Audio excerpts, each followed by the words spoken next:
네, 오늘은 23장을 통해서 거룩함을 위한 규례라는 제목으로 함께 은혜를 나누도록 하겠습니다. 여러분, 거룩이 뭡니까? 거룩. 우리 성경에서 여러 번 거룩이 나오죠. 특별히 이제 레위기에서 거룩이란 말이 제일 많이 나왔었죠. 그래서 거룩이 뭐냐? 구별된 것이다. 이렇게 얘기를 했었죠. 거룩은 구별됨을 얘기한다. 그래서 뭐가 구별되는 거예요? 세상에 사는 사람들과 하나님을 모르고 사는 사람들과 구별되게 살아야 된다. 왜? 우리는 하나님을 아는 사람이니까 하나님의 계명을 따르는 자이기 때문에 구별되어야 된다. 이제 그런 겁니다. 그래서 구별된 것이 깨끗한 거예요. 정결한 거예요. 그래서 그 구별된 것을 거룩함이라고 얘기를 한다. 그러면 오늘 23장에서 얘기하는 그 구별된 것들은 어떤 것들을 얘기하는가 이제 한번 살펴보도록 할게요. 우리가 왜 거룩함을 유지해야 되죠? 우리가 왜 거룩해야 돼요? 하나님과 우리가 하나님의 이 땅에서 하나님 일을 대행하는 자잖아요. 그러니까 하나님의 역할을 하는 사람이에요. 그러니까 하나님께서 하나님의 일을 맡긴 자예요. 그러니까 하나님이 거룩한 분인데 하나님의 일을 하려면 거룩해야 돼요. 그리고 우리가 우리 스스로 그 일을 해내지 못해요. 하나님과 우리의 교감이 일어나고 하나님이 우리 안에 오셔야 가능해요. 그렇게 하려면 우리가 거룩해져야 하나님께서 우리와 함께 계실 수 있어요. 거룩하지 않으면 하나님께서 거룩한 하나님이 이 안에 올 수 없기 때문에 그래서 항상 우리는 하나님이 나를 떠나지 않게 하려면 거룩해 있어야 돼요. 내가 거룩해지지 않으면 하나님께서는 있을 수가 없기 때문에 거할 수가 없기 때문에 떠나시는 거예요. 그래서 우리가 거룩해지라고 계속 얘기를 하고 있습니다.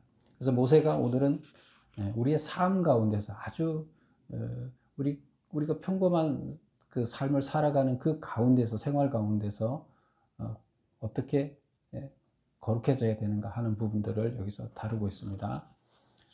우선은 이제 크게 보면 총회라는 것, 총회에 들어갈 수 없는 사람이 누구냐? 총회에서 배제되는 사람이 누구냐? 이제 이런 거를 먼저 얘기를 하고 있고요. 그 다음에 이제 전쟁에서 어떻게 우리가 구별되어야 되느냐, 거룩해져야 되느냐 하는 이야기를 하고요. 그리고 기타 이제 우리의 삶 가운데서 구체적으로 어떻게 구별되게 살 것인가 하는 것들을 다루고 있습니다. 그럼 먼저 우리가 1절에서부터 8절까지 나오는 이야기가 여호와의 총회에 들어오지 못하는 자를 다루고 있는데 이게 뭘 얘기하느냐 이걸 볼 거예요. 여호와의 총회가 뭐죠? 우리가 앞전에서도 우리 봤었죠. 총회라는 이야기를 우리가 몇 번 나왔었죠. 여호와의 총회는 이게 처음에 어디서 나왔어요? 하나님이 이스라엘 백성들을 다 모아놓고 십계명을 줄 때 여호와의 총회 날이다. 그래서 이스라엘 백성들을 다 모아놓고 하나님의 메시지를 십계명을 하나님의 계명을 우리하고 언약을 맺으면서 줬죠. 말씀을 우리한테 준 거예요.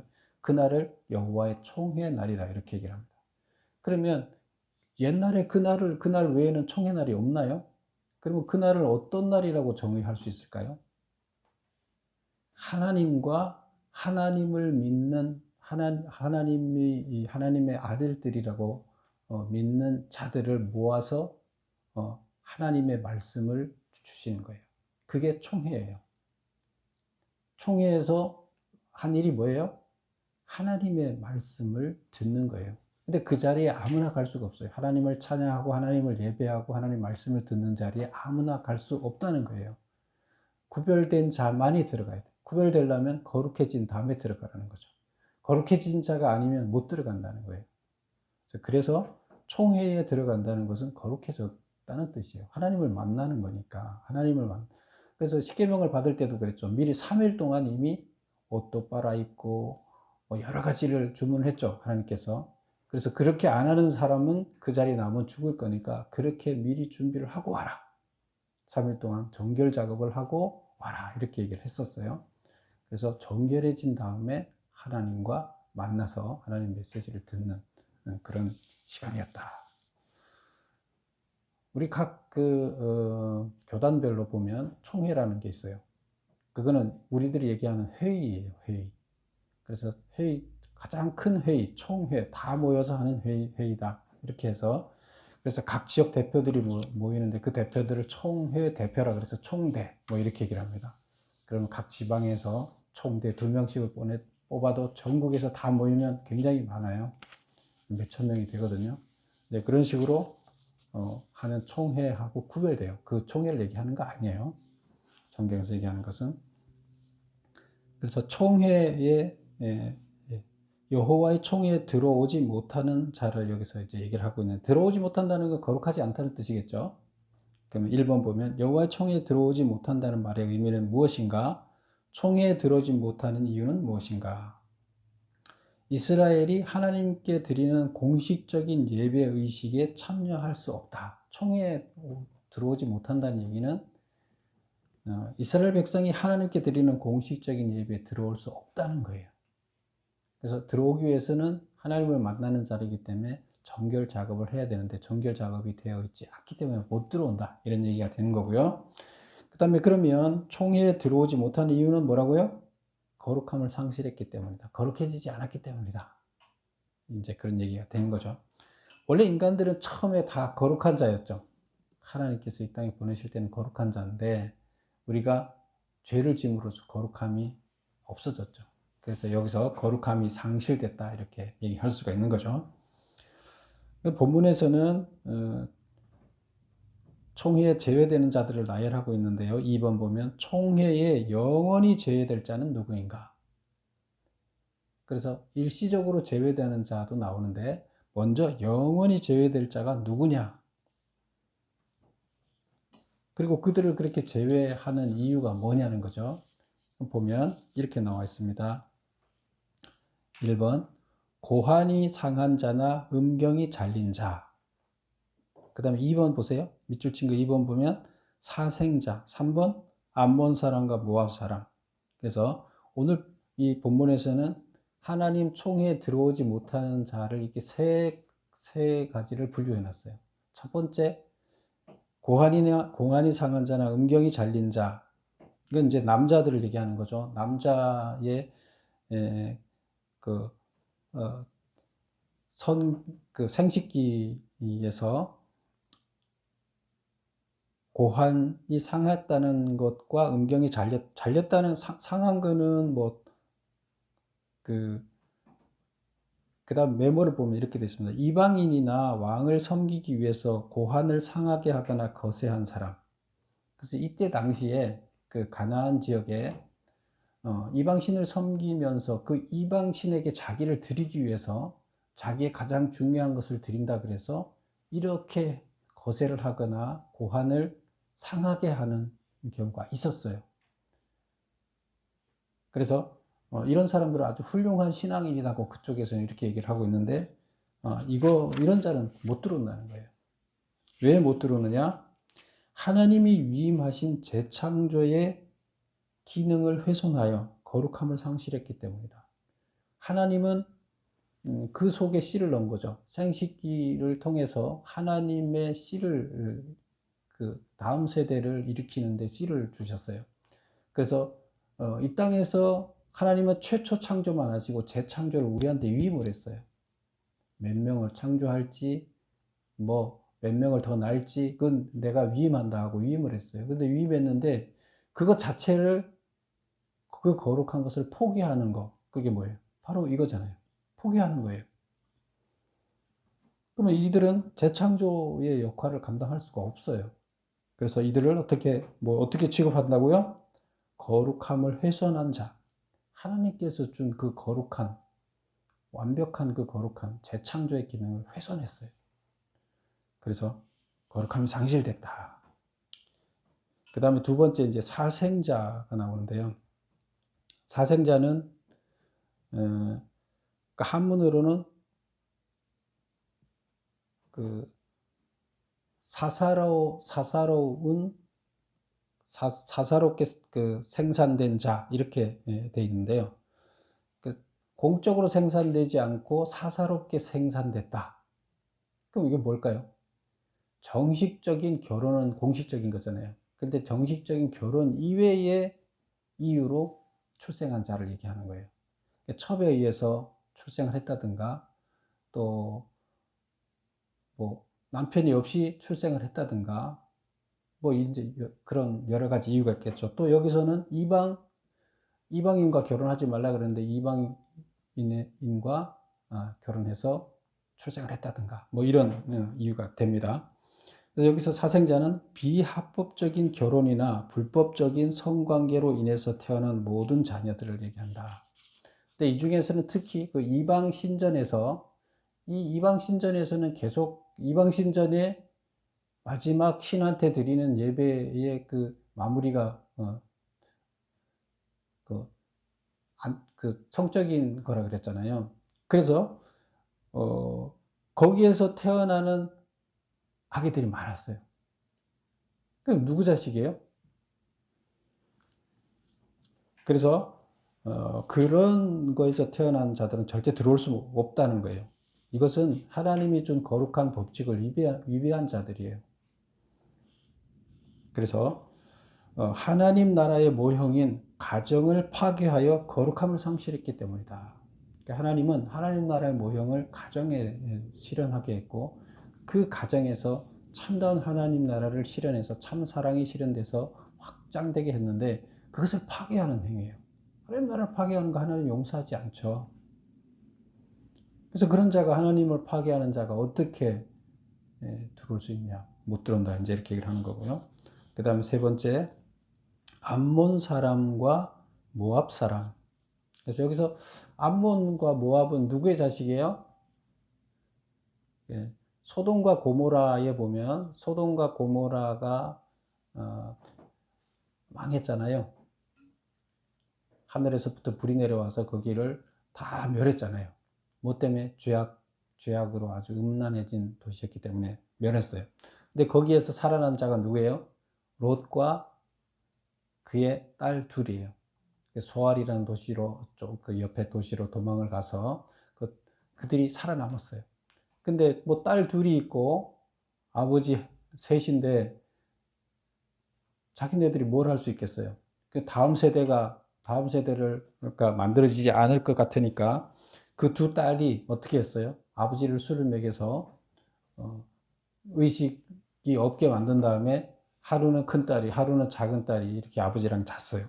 그렇게 해서 나온 자식들이 암몬과 모압이에요. 그래서 이게 누가 큰 딸이 누구고 작은 딸이 누구라 그랬어요? 작은 딸 자식이 순서대로 우리 가나다라 순서대로 보라 그랬죠. 그러면 미음, 이음, 암몬, 모압 어디가 빨라요? 예, 모압이 그러면 큰 딸 자녀예요. 그 다음에 그 도시에서부터 이들이 살던 도시에서부터 더 가까운 데 있는 게 큰 딸이고 더 멀리 가 있는 게 암몬이에요. 그 작은 딸은 더 멀리 가고 그렇게 해서 모압과 암몬 이렇게 롯과 그의 두 딸 간의 근친상간으로 태어난 족속이다. 그럼 이것은 우리가 위에서 봤었죠. 사생자죠. 사생자 민족이잖아요. 그래서 여기서 암몬과 모압이 거기에 들어가지 못하는 것은 사생자 족속으로 거룩함을 상실했다. 그리고 또 다른 이유가 있는데 이방 선지자 발람을 불러서 이스라엘을 저주하고 가나안 행군을 방해하여 하나님 나라 건설을 방해했기 때문이다. 가정이라는 하나님 나라에서 확대를 해서 가나안 땅의 하나님 나라를 더 확대된 민족 단위 하나님 나라를 이제 구축을 하고 있잖아요. 그럼 세계 모든 민족의 제사장 나라가 되는 거예요. 제사장 나라를 샘플을 확대한 거죠. 가정을 확대해서 거기다 이제 모형을 크게 만드는 거죠. 민족 단위의 하나님 나라를 만드는 거예요. 근데 그 작업을 누가 방해를 해요? 모압과 암몬이 방해를 했잖아요. 거기 갈 때 방해를 하고, 그 다음에 하나님이 그들을 축복한다는 걸 알고 어떻게 했어요? 원래 이게 롯은 누구예요? 아브라함의 조카잖아요. 그러면 먼 친척이에요. 근데 친척인데 같은 하나님을 롯이 아브라함이 나올 때 같이 데리고 나왔잖아요. 하나님을 믿는 사람들이었는데 이들이 지금 이렇게 변질이 된 거죠. 그래서 형제가 여기 하나님 축복을 받아서 이 땅에 들어가는데 그거를 못 들어가게 막았잖아요. 그리고 저주를 해서 발람은 누구예요? 이방의 주술사예요. 이방의 주술사인데 이방의 주술사를 데려다가 저주의 주술을 하게끔 만들었어요. 누가? 모압 왕이 불러다가. 그래서 이런 일이 있었기 때문에 이것은 하나님 나라 건설을 지금 가나안 땅에 하나님 나라 건설을 샘플 건설을 하고 있는데 그걸 막았잖아요. 그러니까 하나님 나라를 방해하는 거예요. 하나님 나라 건설을 방해했기 때문에 그래서 하나님께서 총회에 들어가지 거룩한 자가 아니기 때문에 들어가지 못하게 했다. 이제 이렇게. 그래서 총회에 영원히 제외될 자가 이런 자들이다. 이렇게 나와 있어요. 그 다음에 3번을 보겠습니다. 에돔 사람과 애굽 사람이 이스라엘의 사역을 방해하여 총회에서 제외되기는 했지만 3대 이후부터 총회 참석에 허용했다. 그래서 이들은 암몬과 모압하고 틀리게 에돔은 누구예요? 에돔은 이삭의 아들이 누구였죠? 야곱과 에서였죠. 에서가 그 둘이 쌍둥이였는데 먼저 태어난 사람이 누구예요? 에서죠. 그 에서가 형이에요. 그 둘째가 야곱이고. 그런데 그 중에서 축복을 누구한테 했습니까? 원래는 아버지는 에서한테 맏아들한테 하려고 그랬는데 야곱이 형을 자기 형인 것처럼 야곱은 털이 안 났고 그 형은 에서는 털이 났었는데 아버지한테 축복받기 위해서 양을 잡으러 내보낸 사이에 자기가 양털을 갖다 붙여서 형인 채 하고 와서 먼저 축복을 받아버렸어요. 왜? 뺏은 거잖아요. 장자권을 속여서 뺏었어요. 아버지가 좀 눈이 멀어서 이삭이 그런데 어쨌든 그렇게 축복을 받고 에서가 이스라엘의 이제 장자 역할을 하게 된 거죠. 야곱이. 그래서 여기서 에돔은 바로 에서의 자식들이에요. 그래서 에돔 보겠습니다. 에돔 사람 이삭의 아들인 에서의 후손들로 형제국이다. 광야에서 암몬이나 모압 족속보다 이스라엘을 더 박대하였으나 친형제 족속이므로 용서하라 명하셨기 때문이다. 왜? 총회에 원래도 이들도 모압이나 암몬처럼 가나안 땅으로 이들이 들어갈 때 방해했어요. 에서도 못 들어가게 막고 그랬어요. 길을 비켜달라니까 안 비켜주고 그랬어요. 그런데도 불구하고 왜 오히려 에돔이 암몬이나 모압보다 더 강력하게 반대를 했어요. 그런데도 불구하고 이들은 왜 3대까지는 못 들어오는데 그 이후에는 총회에 들어오라 그랬을까요? 그 이유가 여기 성경에서 이렇게 메모하고 있습니다. 친형제 족속이므로 용서하라고 하나님 명하셨기 때문에. 형과 동생, 친형제족이기 때문에 그렇게 하고 있습니다. 그 다음에 두 번째 보면 애굽 사람도 어떻게 하라고요? 3대까지는 못 들어오지만 그 이후에는 들어오라. 애굽 사람은 기근 때에 이스라엘의 따뜻한 안식처였으며 애굽에서 생활하는 동안 가나안의 부패한 종교를 벗어나 그들의 순결성을 지키도록 도움을 주었기 때문이다. 결국 가나안 땅이 타락됐잖아요. 완전히 타락돼서 하나님께서 다 멸하는데 400년 동안 이들이 원래는 가나안 땅에 있다가 어디로 갔어요? 애굽에 가서 400년 동안 종살이를 하면 사는 동안에 가나안 땅은 더 타락했고 이들이 애굽에 가서 노예 생활을 하는 동안 이들은 건장해지고 그래서 사람들이 일을 열심히 하니까 몸이 건장해지고 많이 늘어났어요. 그래서 번식이 다른 거기에 여러 가지 민족이 있었는데 여러 민족 중에 가장 번성이 많았어요, 애굽에서. 그러니까 애굽 왕이 이들을 계속 견제를 하려고 합니다. 한쪽에다가 한 몰아놓고 섞이지도 못하게 하고. 그래서 오히려 그들의 종교를 또 이렇게 나름대로 종교를 지킬 수가 있는 그런 상황이 됐고, 소돔과 고모라처럼 타락한 도시로부터 분리돼서 살 수 있었던 거죠. 그리고 또 그 야곱의 11번째 아들인 요셉은 거기 가서 처음에 종으로 팔려갔지만 결국 총리 대신을 하면서 토지 개혁을 전부 단행해서 경지 정리를 하고 그 나라 백성들을 애굽 백성들을 잘 살게 해줘서 왕이 전권을 위임해주고 이름 외에는 모든 것을 왕의 역할을 감당하게끔 해줬던 게 바로 요셉이잖아요. 그래서 그때는 이들이 어떻게 살았어요? 거기서 아주 그냥 떵떵거리고 살았죠. 그러다가 왕이 바뀌면서 쿠데타가 일어나서 왕이 바뀌면서 요셉 가족들은 갑자기 노예로 전락을 한 거죠. 어떻게 보면 하나님의 계획이죠. 하나님께서는 그들을 바닥부터 훈련을 시켰던 거죠. 그래서 거기에서 애굽이 원수이기도 하지만 또 이들을 잘 따뜻하게, 이들이 처음에 그쪽으로 갈 때는 요셉은 미리 가 있었지만 나머지 형제들이 갈 때는 어땠어요? 가나안에 기근이 발생해서 먹고 살지 못하니까 식량 구하러 갔다가 요셉을 만나고 거기에 정착하게 이제 되는 거죠. 그렇게 하면서 결국 이들을 굶어 죽을 수밖에 없는 이들을 따뜻하게 맞아줬고 그들을 잘 훈련시켜줬고 이런 역할을 했어요. 그래서 방해는 했지만 그래서 그 3대 동안은 그들이 총에 들어오지 못하지만 그 이후에는 그 따뜻함에 대한 그걸로서 3대까지만 하고 나머지는 총에 들어오게끔 했다. 이렇게 볼 수 있습니다.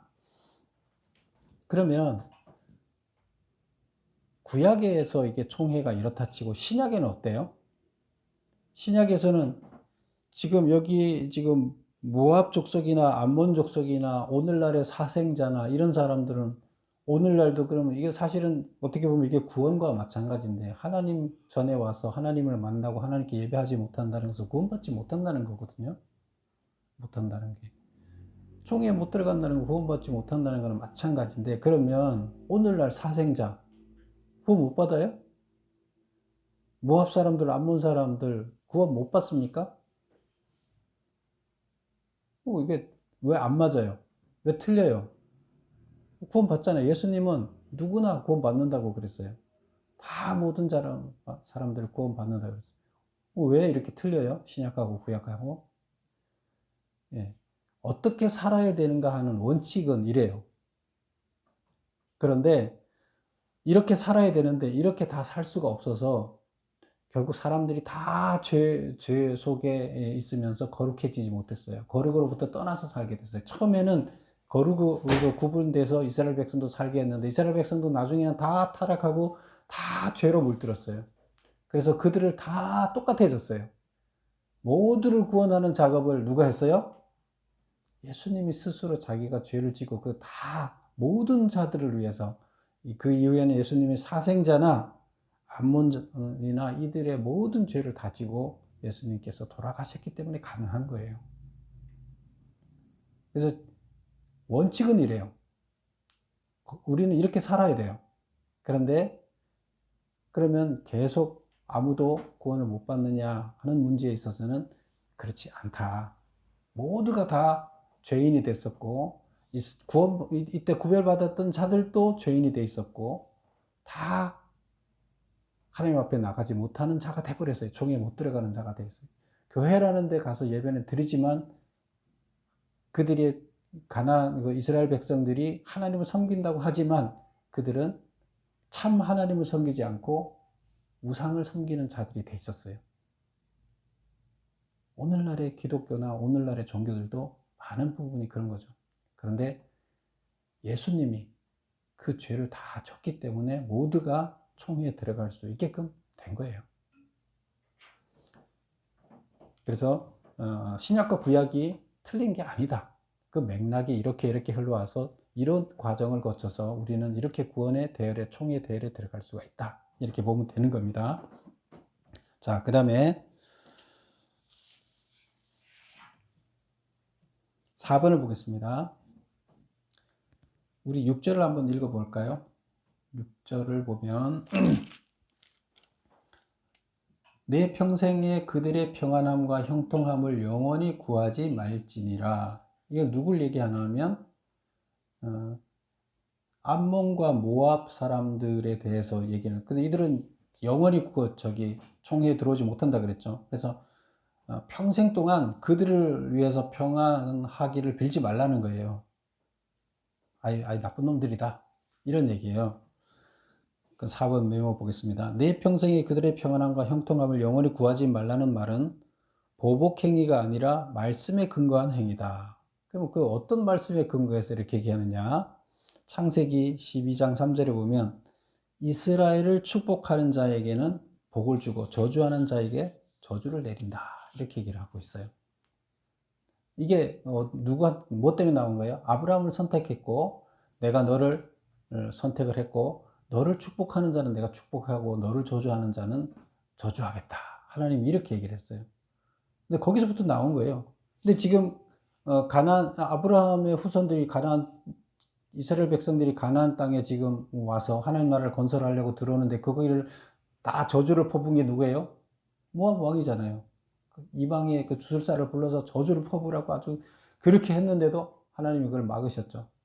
그러니까 하나님께서는 너를 저주하는 자는 저주하겠다는 거예요. 그 암몬 사람 저주하는 거예요, 모압 암몬을.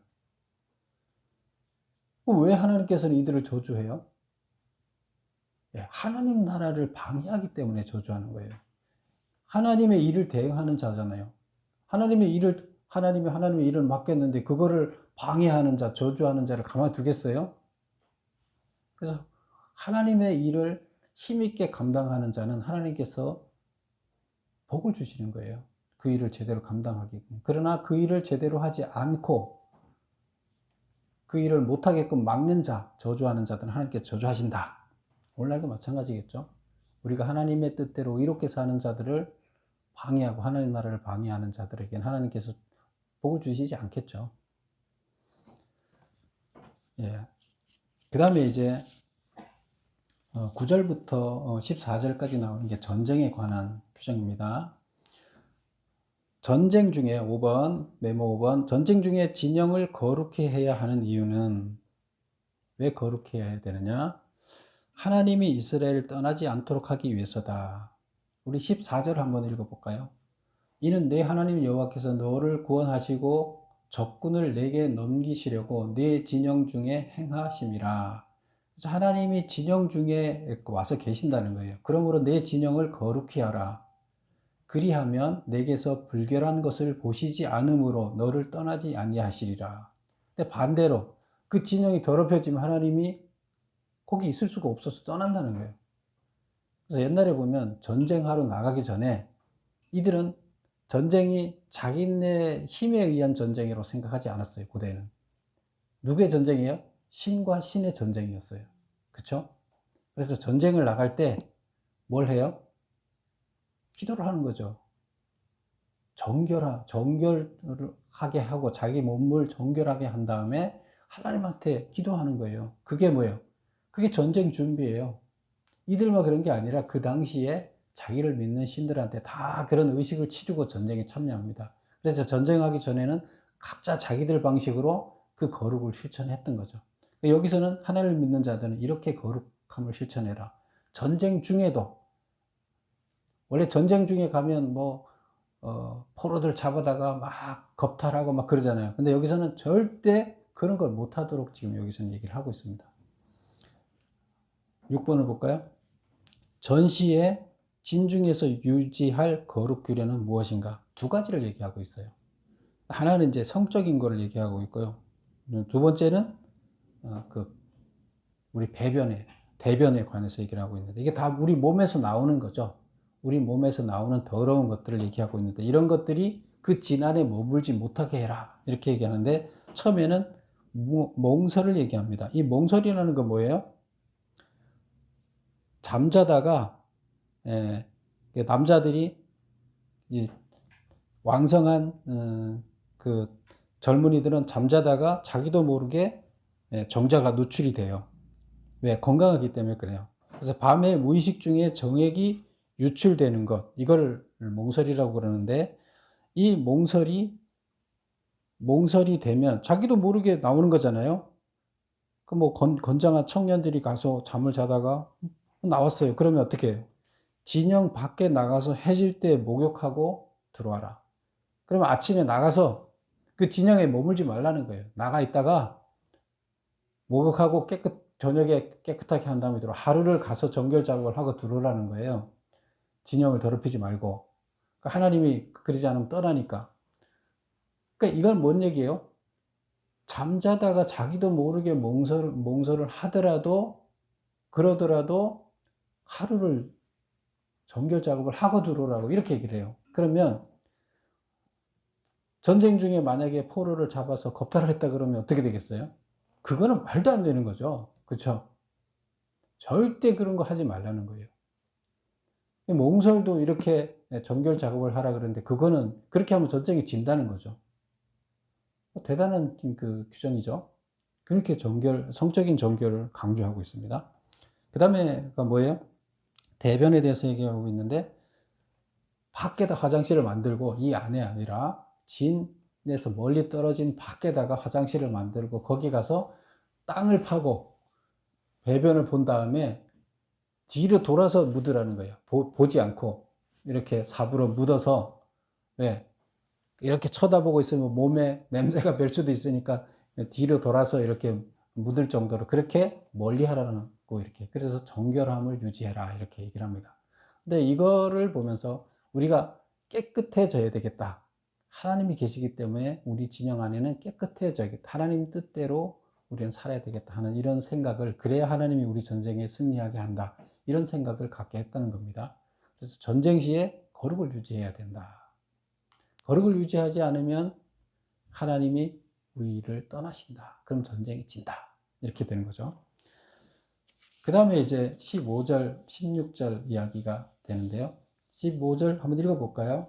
종이 그의 주인을 피하여 내게로 도망하거든 너는 그의 주인에게 돌려주지 말고 그가 내 성읍 중에서 원하는 곳을 택하는 대로 너와 함께 너 가운데서 거주하고 그를 압제하지 말라. 여기서는 그냥 그 주인을 피하여 도망온 종이라고 얘기를 하는데, 사실은 이것은 자기 민족이 아니라 이방 민족들한테서, 이방 민족들이, 주인들이 자기 종을 막 엄하게 다스리니까 종들이 살다 힘들어서 못 살고 도망 나온 거잖아요. 근데 이 종들은, 이때 당시에 도망 나온 종들은 잡히면 어떻게 돼요? 죽어요. 거의 잡히면 사형당하거나 아니면 엄청나게 더 억압을 당하는 거죠. 억압해서 못 살아서 나오는 사람을 죽이거나 더 억압을 하는 거예요. 그러면 그런 사람들을 보호하기 위해서 돌려보내지 말고 피난처로 쓰라는 거예요. 내가 있는 성이 도피성이 되게 해라. 죄인들이 죄를 지었더라도 그 죄를 지은 사람들이 피해서 살 수 있게끔 하는 게 도피성이었잖아요. 7번을 메모해 볼게요. 주인을 피하여 도망쳐 온 종을 돌려주지 말고 함께 거주하게 한 이유는 무엇인가? 이방 사회로부터 도망쳐 온 종들에게 신변 안정과 안식을 보장하는 도피성 역할을 담당하도록 하기 위해서다. 그래서 이스라엘 백성들은 다른 이방 민족 종들에 대해서 도피성 역할을 하라는 거예요. 그래서 이때 당시에는 90%가 뭐라 그랬어요? 90%가 종이에요. 다 종살이하고 살았어요. 그런데 그 종들 중에서 도망을 와서 피해서 오면 그들을 도피성으로 삼아서 그들을 보호해줘라. 이거예요. 하나님께서 그들을 사랑하시는 거죠. 그렇게 얘기를 했습니다. 그 다음에 17, 18절을 보면 이스라엘 여자 중에서 창기가 있지 못할 것이요 이스라엘 남자 중에는 남창이 있지 못할 것이니 창기가 번 돈과 개 같은 자의 소득은 어떤 서원하는 일로든지 네 하나님 여호와의 전에 가져오지 말라. 이 둘은 다 네 하나님 여호와께 가증한 것이라. 여기서 이제 이스라엘 사람 중에는 창기짓을 하면 안 된다. 남자든 여자든. 그 창기는 여자를 얘기하는 거고 남창은 남자를 얘기하는 거예요. 여자는 그냥 창녀는 창기라고 얘기를 했고 남자 창기를 여기는 남창이라고 이렇게 얘기를 하는 거예요. 그래서 남자나 여자나 창녀를 하면 안 된다. 근데 이것은 이방신에서는 남창, 여창이 다 있었어요. 신전에.